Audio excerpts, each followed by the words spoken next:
Hello people, so this is my 7th video of the day, and I have to say this, people, for anyone setting out on this YouTube journey, it's important to know that people would tune into your channel not so much for the absolute, oh my god, high level gyan that you might be giving, which of course is one of the primary factors, but it's also the energy of a person, like literally. I mean, when I think of the YouTubers that I follow,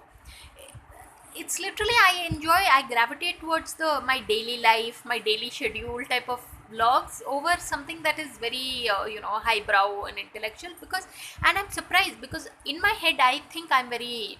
intellectual but I don't like to watch those intellectual videos, because I think when people log on to YouTube, it is to relax, so then they don't want this gyan that will make them IIT graduates in a 3-minute time frame, so you might as well just stick to something that is nice and easy and things like this. So I think this is a very important tip for anyone setting out on this YouTube journey. So on that note, thanks for watching, people, and please subscribe.